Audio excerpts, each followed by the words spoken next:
आप उनको उनको दे दीजिए। 1 मिनट, मैं मुझे टाइम 1 मिनट लगेगा सर मुझे। जी जी राजेश सर।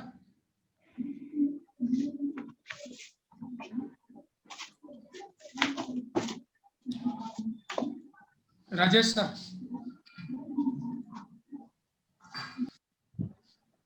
जी शुरू करिए sir. Good evening sir. Good evening.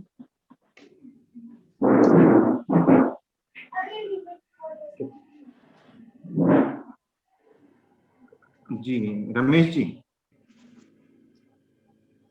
Ramesh ji connect नहीं हो पाए सर।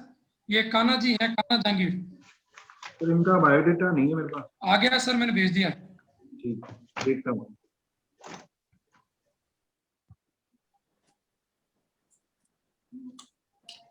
जी कान्हा जी। जी सर। कौन सा मॉक है आपका आज? सर ये 3rd है मेरा सर। चलिए, आप बायोडेटा में जो कुछ लिखा है उसके अलावा अपने बारे में कुछ बताइए। सर बायोडेटा में जो चीजें दे रखी हैं सर, उसमें तो जैसे मुझे चेस खेलना पसंद है सर, और जियो पॉलिटिकल इश्यूज पर मुझे डिबेट देखना और डिबेट करना पसंद है।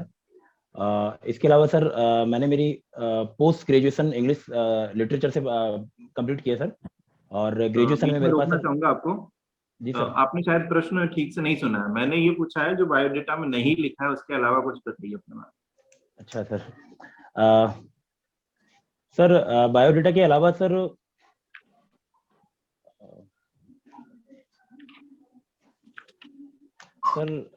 मतलब विशेष किस संदर्भ में पूछना चाह रहे हैं सर, मैं समझ नहीं पा रहा हूँ सर। हाँ, आपके बारे में ही पूछना चाह रहा हूँ। आपका व्यक्तित्व, क्या आप में ऐसी खूबियां हैं जिनकी वजह से आप इस सेवा के लिए सर्वोत्तम कैंडिडेट हो सकते हैं? जी सर। सर मुझे लगता है कि सिविल सर्विसेज एक ऐसा फील्ड है जिसमें कोई भी व्यक्ति जाता है तो उसको इतना एक बड़ा दायरा मिलता है कि समाज में एक बड़ा चेंज में ला सकता है। और मुझे लगता है कि अगर राइट अप्रोच अगर अपनाई जाए और एक डेडिकेटेड अगर नजरिया अपनाकर अगर कार्य किया जाए और पॉजिटिविटी को रखा जाए, तो समाज के एक बड़े दायरे को एक जो विकास की जो मुख्य धारा है उसमें जोड़ा जा सकता है। और इसमें निश्चित रूप से जो नई जनरेशन है जिसने एक टेक्नोलॉजी को आत्मसात किया है, जिसने नवीन नवीन जो विचारधाराएं जो जन्म ली हैं उनको अपने साथ पढ़ा है, तो उसका एक अच्छा रोल हो सकता है। और मुझे लगता है कि इन सब में मैं भी अपना एक कंट्रीब्यूशन कर सकता हूँ। अच्छा, तो आपने तो इंजीनियरिंग किया है? नहीं सर, मेरा सर पोस्ट ग्रेजुएट एमए है सर। हाँ, इंग्लिश लिटरेचर है, सॉरी। जी सर। इंग्लिश लिटरेचर का प्रशासन में क्या यूज लेंगे आप? अभी बता रहे थे कि न्यू जनरेशन है आप, या आपको टेक्नोलॉजी का अच्छा अनुभव है। क्या बाकी ब्यूरोक्रेट्स हैं उनको नहीं है ऐसा अनुभव? नहीं सर, ऐसा नहीं है कि बाकी ब्यूरोक्रेट्स को अनुभव नहीं है, लेकिन जो पुरानी जनरेशन है और नवीन जनरेशन है सर, उसमें एक डिफरेंस, एक जो जनरेशन गैप आता है वो इसी का आता है कि हमने बचपन से उन चीजों को आत्मसात किया है, जबकि जो पुराने लोग हैं उनको वो उस टेक्नोलॉजी को सहज होने में थोड़ा समय लगता है, और उतनी सहजता के साथ वो उसको यूज नहीं कर पाते जितनी सहजता के साथ हम यूज कर पा रहे हैं। जैसे कि अभी हम ऑनलाइन सर वीडियो कॉलिंग पर बात कर रहे हैं, तो इस तरह की टेक्नोलॉजीज का प्रयोग हमने काफी अरसे से किया हुआ है, लगभग 5-10 साल से हम इसका प्रयोग कर रहे हैं, और इसका प्रयोग अच्छे से हम प्रशासन में भी कर पाएंगे अगर डिजिटल इंडिया की तरफ हम बढ़ें और डिजिटल प्रशासन की तरफ अगर हम बढ़ें। जबकि जो पुराने लोग हैं उनको इस टेक्नोलॉजी को आत्मसात करने में काफी समस्याओं का सामना करना पड़ता है। अच्छा, मान लीजिए कोई सीनियर आरएएस ऑफिसर हैं, तो क्या वो आप कनेक्ट नहीं हो सकते? अभी कहीं कोई मीटिंग चल रही हो तो लाइव उनको तो सारी वो सुविधाएं हैं। नहीं सर, बिल्कुल बिल्कुल सर, वो भी कनेक्ट हो सकते हैं, लेकिन एक जो फ्लुएंसी जो टेक्नोलॉजी का प्रयोग करने में नवीन जनरेशन में दिखेगी, वो निश्चित रूप से पुरानी जनरेशन में कम दिख पाएगी सर, उस सहजता नहीं हो पाएगी सर। तो अनुभव अपनी जगह है और नई टेक्नोलॉजी अपनी जगह है। जी सर, बिल्कुल दोनों चीजें। जी, तो चलिए आप अपने सीनियर्स कोई हैं उनसे क्या सीखेंगे और क्या सिखाएंगे उनको, ये बताइए। सर जो सीनियर्स हैं डेफिनेटली उनका अनुभव एक बहुत बड़ा योगदान देगा सर हमें सीखने में, और उनके अनुभव से जो वास्तविक ग्राउंड लेवल पर जो समस्याएं आती हैं किसी भी पॉलिसी को इम्प्लीमेंट करने में, और जो योजनाओं का लाभ है वो लाभार्थी तक पहुंचाने में जो समस्याएं आती हैं उनको किस तरह से टैकल करना है, ये सीनियर्स से बहुत अच्छे से सीखा जा सकता है। और अगर सिखाने की बात आएगी तो सर मुझे लगता है कि कुछ नवीन चीजें, जैसे अभी हम टेक्नोलॉजी की बात कर रहे हैं, या फिर जो कम्युनिकेशन के मीन्स नवीन आए हैं, या फिर जो मॉनिटरिंग की जो नई डिवाइसेस आई हैं, उनके बारे में अधिकतम जो प्रयास है हम हमारी तरफ से कर सकते हैं सर। अच्छा, चलिए आपके होम डिस्ट्रिक्ट से कुछ क्वेश्चन ले लेते हैं। जी सर। करौली को कब बनाया गया जिला? सर ये 19 जुलाई 1997 को बनाया गया था। अच्छा, कौन से नंबर का जिला था ये? सर ये 32वां जिला बना था। अच्छा, तो 33वें के बारे में भी जानकारी होगी फिर तो आपको। जी सर। अच्छा, कौन सी समिति की सिफारिश पर बनाया गया 33वां जिला? सॉरी सर, इस विषय में जानकारी नहीं, पढ़ूंगा सर मैं ये। अच्छा, मुझे ये बताइए जो प्रतापगढ़ जिला है उसका गठन कौन कौन से जिलों की कौन कौन सी जगह से हुआ? सर जगहों का तो एग्जैक्ट मुझे नाम नहीं पता, हालांकि इसमें डूंगरपुर, चित्तौड़गढ़ और बांसवाड़ा आदि के क्षेत्रों को लिया गया था। अच्छा, हम करके दिया। सर थोड़ा सा माइक ऑफ कर सकते हैं? गौतम सर थोड़ा माइक ऑफ। अच्छा, सॉरी। जी जी जी, देखिए आपने बिल्कुल सही बताया। जो कौन से जिले से बना है, सवाई माधोपुर से जिला है, ये आपको पता होगा। चलिए, जी सर। आपके वहां पर एक पांचना डैम है हाँ जी सर। करौली जिले में, जी उसके सर। पीछे क्या टेक्नोलॉजी यूज हुई? कहा जाता है कि वो मिट्टी का बांध है, सर तो क्या टेक्नोलॉजी यूज हुई उसको बनाने में? सर वो उसमें जो मिट्टी यूज की गई है सर, वो चिकनी मिट्टी का प्रयोग किया गया है। और चिकनी मिट्टी सर जब एक बार सूख जाती है तो उसके बाद काफी कठोर हो जाती है, और उसमें से सर बहाव जो है पानी का नहीं हो पाता है। अच्छा, ये मदन मोहन जी के बारे में कोई विशेष कथा या मतलब कोई ऐसा घटनाक्रम जानते हैं आप कि क्या है, कैसे इनका मूर्ति की प्रतिष्ठा की गई थी? सॉरी सर, कुछ विशेष कहानी के विषय में तो मुझे मैं रिकॉल नहीं कर पा रहा हूँ सर। चलिए कोई बात नहीं। एक वहां पर अंजनी माता का मंदिर है। जी सर। इसके विषय में कोई विशेष तथ्य है क्या?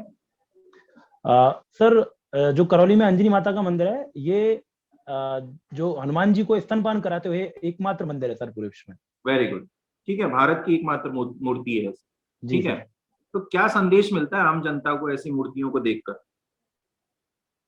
सर मुझे लगता है कि सर इसमें एक संदेश तो यही है कि जो विचारधारा आज बनी हुई है लोगों की, जो एक पुरुष प्रधान जो मानसिकता बनी हुई है, उस पर एक कुठाराघात सीधा सीधा यहाँ से होता है कि जब हम कहते हैं कि हमारा जो प्राचीन सभ्यता थी वो उसमें भी स्त्रियों की स्थिति खराब रही होगी, लेकिन ऐसी मूर्तियों को देख करके लगता है कि निश्चित रूप से प्राचीन सभ्यता जो थी उसमें भी महिलाओं को बड़े सम्मान के साथ देखा जाता था, और जो जो नैसर्गिक चीजें हैं, जो प्राकृतिक चीजें हैं, उनके प्रति एक सम्मान था। जैसे स्तनपान कराने को लेकर के अगर किसी तरह की जो एक समाज में एक विचारधारा बनी होती है कि अगर खुले में इस तरह की चीजें नहीं हो सकती हैं, तो एक मातृत्व को लेकर के एक अच्छा भाव वहां से जो है संदेश मिलता है सर।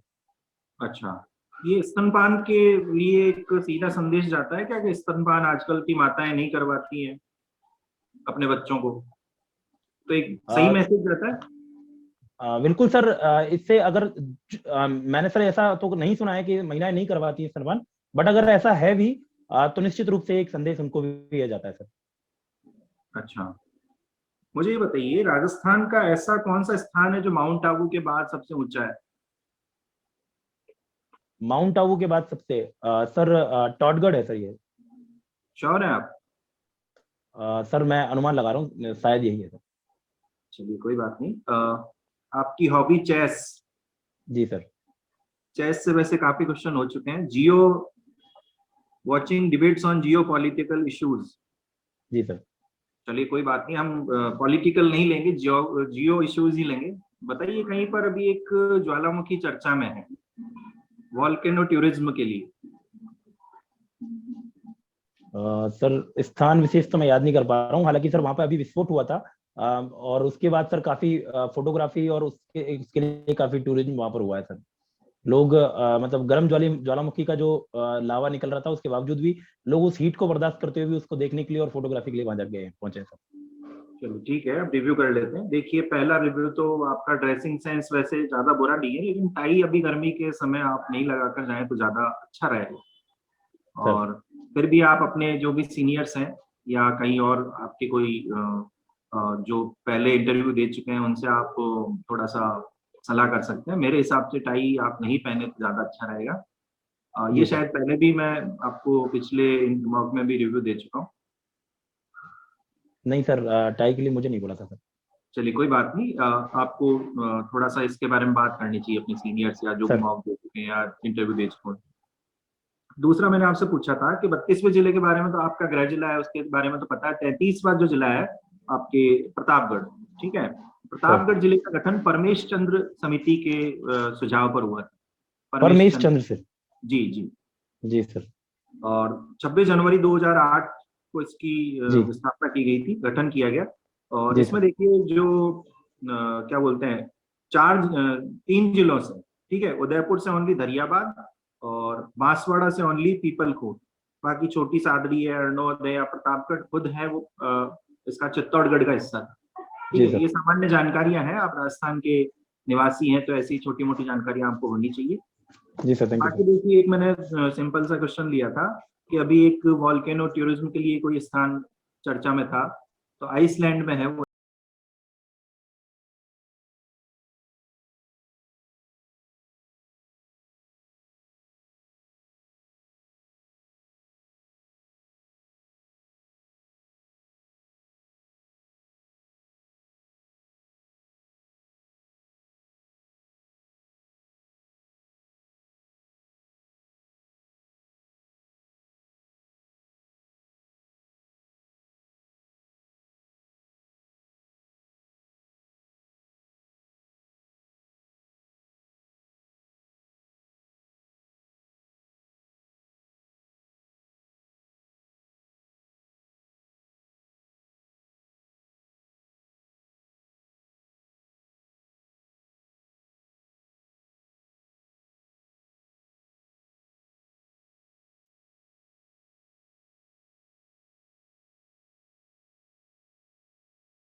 सर कावेरी नदी को लेकर के विवाद चलता रहता है।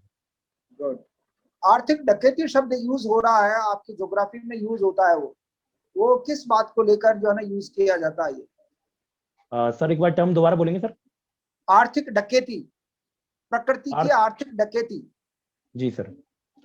सर इसको जो अवैध खनन और उत्खनन जो हो रहा है उसके संदर्भ में देखा जाता है सर। अवैध खनन ही नहीं है, बहुत खनन का अधिक दोहन भी उसमें शामिल है, मतलब। जी। एक ये राष्ट्रीय वन नीति कब बनी थी, आपको ध्यान है क्या कुछ? राष्ट्रीय वन नीति सर एग्जैक्ट ईयर तो मुझे याद नहीं है। अच्छा चलिए कोई बात नहीं। ये जो है भारत में नागाओं के इन दिनों में चर्चा में रहते हैं, कितने अखाड़े हैं उनके? सॉरी सर, मुझे इस विषय में जानकारी नहीं है। ये न्यूज़पेपर में था, कल परसों में था ये। चलिए आप आजकल जो है ना आरपीएससी पूछता है कि आपका रोल मॉडल कौन है जिससे आपको प्रेरणा मिली? सर सर मेरे प्रारंभिक रोल मॉडल के रूप में तो मैं मेरे माता पिता को देखता हूँ, और उनके अलावा सर स्वामी विवेकानंद जी को मैं अपना रोल मॉडल मानता हूँ। Good good. आपको प्रेरणा, लेकिन किसी ने आरएस बनने के लिए प्रेरणा किसी ने दी होगी ना आपको इन दिनों में, साल 2 साल 5 साल में? सर पिताजी ने शुरुआत से ही सर मुझे हमेशा मोटिवेट किया और हमेशा इंस्पायर्ड किया इस चीज के लिए कि सिविल सेवक बनकर के और समाज में बड़ा परिवर्तन लाया जा सकता है और अपनी क्षमताओं का जो वास्तविक दोहन है वहां किया जा सकता है। ये बाला किला कहाँ स्थित है, आपको ध्यान है क्या इसका? कुछ इसके बारे में सुना है क्या कुछ? Bala Qila sir sir I think Jaisalmer है सर, मुझे कंफर्म नहीं है सर। हाँ आप गेस लगा लीजिए। जी शायद जैसलमेर है सर, शायद। जैसलमेर नहीं है, जैसलमेर तो नहीं है, जैसलमेर नहीं है। अच्छा चलिए, ये आपको एक क्वेश्चन और दिया था, बुद्ध को कौन सी जो है ना देवी ने, जो मतलब महिला ने आकर जो है ना खीर खिलाई थी, वो कौन थी, उसका नाम क्या था? सर मैं नाम याद नहीं कर पा रहा हूँ, मैंने पढ़ा हुआ है सर ये। चलिए कोई बात नहीं, ठीक है, आप थोड़ा सा माइंड पे जोर लगाइए। सर मैं नाम याद नहीं कर पा रहा हूँ सर, अभी मैंने पढ़ा हुआ है वैसे सर ये। कोई बात नहीं। अभी आपके 2-3 क्वेश्चंस का मैं आपको डिस्कशन कर लेते हैं। करौली एरिया का जो मतलब वैसे वो जो आधा एरिया है वो तो जिसमें माइंस जो ना है वो पत्थर की स्टोन, वो तो मतलब उसकी वजह से तो वो काफी चर्चा में है, लेकिन जो डांग एरिया है उसका प्रोजेक्ट कई सारे चलने के ऊपर भी मनरेगा, ना तो मनरेगा से या किसी तरह का और जो है ना विकास नहीं हुआ है। तो उसमें क्या होता है कि जैसे बहुत सारे लोगों के पास जो लैंड नहीं है उसको अब अगर एसडीएम लगा दिया जाता है, राज्य सरकार को आप प्रस्ताव भेजेंगे कि इनको जो है आवंटित कर दिया जाए और उनको लेबलिंग करने के लिए उनको प्रोत्साहित किया जाए, तो हो सकता है कि उस एरिया का जो है ये आप एक प्रस्ताव राज्य सरकार को एक ऐसे एसडीएम आप भेज सकते हैं कि ये अगर लगते हैं तो आपको वहां पर ये प्रस्ताव भेजा जाना चाहिए कि इसका डांग एरिया को, उस एरिया को डेवलप करने के लिए सबसे बेटर ये होगा कि वो कुछ एरिया जो है ना उसमें से अलग अलग टुकड़ों में किसानों को आवंटित कर दिया जाए और वो जो है कृषि विकास के लिए जो है खेती के विकास के लिए उसका जो डेवलपमेंट हो सका। ये आपने ब्रह्मपुत्र की नदी सांग को कहते हैं, आपने सही बताया था। कर्नाटक के कुर्ग क्षेत्र से निकली है वो कावेरी, आपने सही बताया था।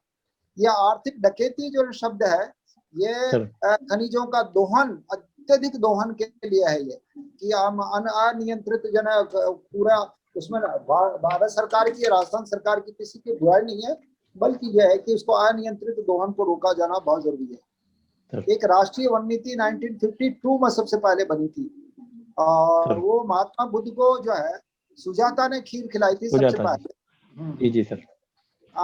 भारत में नागाओं के 13 अखाड़े थे, अभी 2-4 दिन पहले ही ये न्यूज में था, मतलब। और ये क्योंकि वहां पर वो जो चल रहा है कुंभ चल रहा है, तो इसलिए थोड़ा सा आपको इस बात का ध्यान रखना पड़ेगा। जी बाला किला एक जो है ना अलवर में स्थित है। मैं 1 सेकंड और लूंगा, 1 मिनट और लूंगा, आधा मिनट। जहांगीर साहब आपका जो है ना पहला भी इंटरव्यू बहुत अच्छा था और हेलो। हाँ जी सर, सुन रहा हूँ सर। मैं महसूस करता हूँ कि आपका जो है ना प्रेजेंटेशन बहुत अच्छा है, लेकिन वो जैसे आप शर्मा साहब फरमा रहे थे कि आप एक तो सेव अभी बना लीजिए, अदरवाइज क्या आपको एक अजीब सा लगेगा आपका चेहरा। सर मैं कल ही कर लूंगा सर। हाँ सर। हाँ, वो फिर 2-3 दिन तक, जब तक आपका इंटरव्यू नहीं है उसके रेगुलरली आप बनाइए, देन यू विल बी एक नॉर्मल जो है ना आप पोजीशन में आ जाएंगे। दूसरा जो टाई, वास्तव में वो कह रहे थे कि टाई ठीक नहीं लगती, क्योंकि ये या तो आप लगेंगे कि जैसे वो आप जो है मेडिकल रिप्रेजेंटेटिव होते हैं वैसा लगेगा, या आपको थोड़ा सा जो है वो मतलब अजीब से मतलब फीलिंग देगा। इसलिए बेटर होगा कि आप नॉर्मल वे में, हर इंसान को वहां पर ना तो कोई कपड़े नए पहन के जाना चाहिए और ना जो है ना बहुत पुराने पहन के, नॉर्मल जो है ना आपका ये होना चाहिए एटीट्यूड।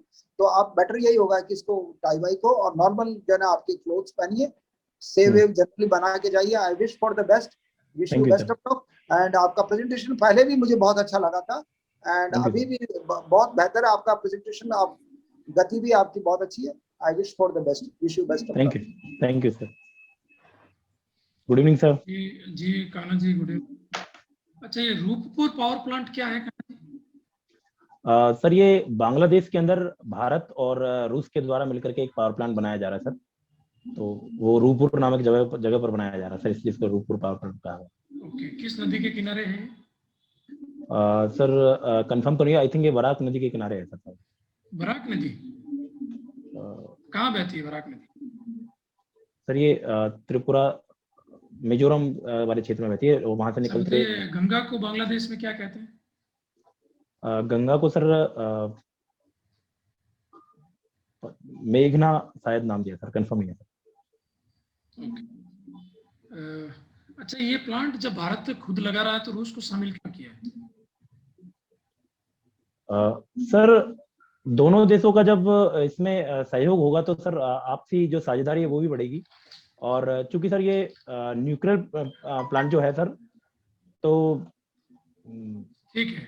अच्छा, ये एनएसजी के बारे में कुछ बताइए। एनएसजी सर एनएसजी 1975 में इसको सर फ्रेम किया गया था, जब 1974 में हमने जो न्यूक्लियर जो एक्सपेरिमेंट किए थे उसके बाद इसको फ्रेम किया गया था सर। और ये न्यूक्लियर सप्लाई सर इसमें वर्तमान में आई थिंक 48 मेंबर्स हैं टोटल सर। राइट आंसर, ठीक है। अच्छा, 15th वित्त फाइनेंस कमीशन के बारे में बताइए, 15वें वित्त आयोग के बारे में। जी सर। सर 15वां वित्त आयोग जो है उसके जो अध्यक्ष है डॉक्टर एन.के. सिंह थे सर। और इसने सर हाल ही में अपनी रिकमेंडेशंस दी हैं, और इन्होंने जो अपनी रिकमेंडेशंस दी हैं वो 2021-22 से लेकर के 2025-26 तक दी हैं, 5 वर्ष के लिए। और इन्होंने जो स्टेट्स के लिए जो शेयर जो टैक्स का जाता है सर, उसको 42% से घटा करके 41% कर दिया है।